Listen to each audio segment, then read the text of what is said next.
Hello, everyone. We're here at the 2017 National Retriever Championship in Boston, Georgia.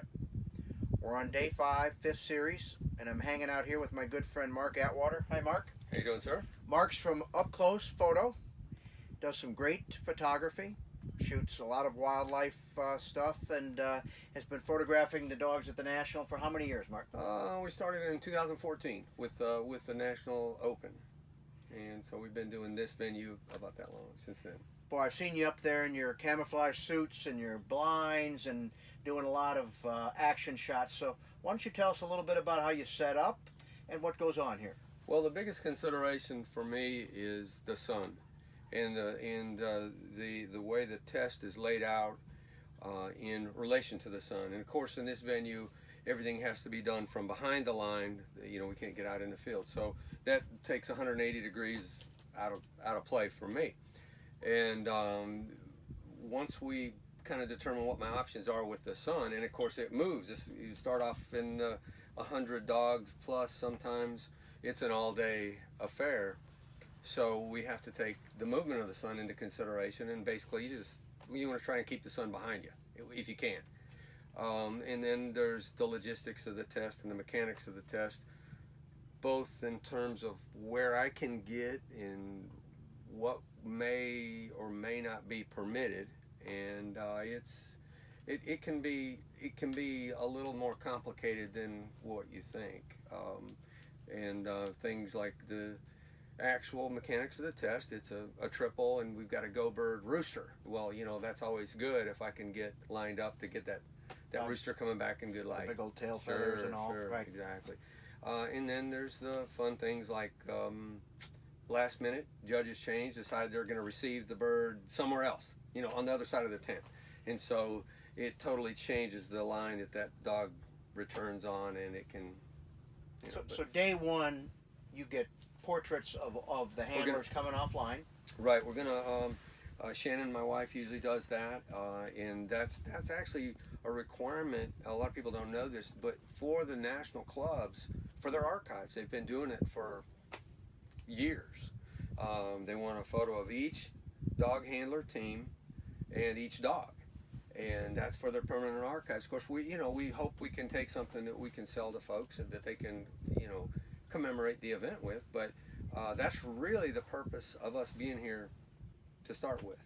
And then from there, of course, we do like to do the field shots and the action and the fun stuff. And so you're here working on going through photographs. Right, day 5, you know, first day I got, we were going to shoot the first day in the field no matter what, regardless of what the sun's doing, because obviously dogs start falling out over time, getting dropped. So we want to try to get everybody. And so where we're at on day 5 today is, first day I got really pretty good stuff with pheasants. Pheasant day was good to me. We had clouds for half the day, and it worked out pretty good. Of course, got the portraits. Day 2, we got dog and handler on the line from a distance. Pretty nice stuff. Good isolation. Nothing in the background. No tents or people. So that was good. Third series was a blind. Didn't do that. You know, we don't. And you'll do the 10 series as well. Oh yeah, we'll do as many as we can. Today I'm hanging out with you because this entire test is running under the arc of the sun, and this is the 3rd land test. So I'm going to take an opportunity to start sorting and separating pictures. Well, that leads me into my next question. Any advice for these folks at home about doing some dog photography on their own? Sure. The biggest thing is people control what you can control.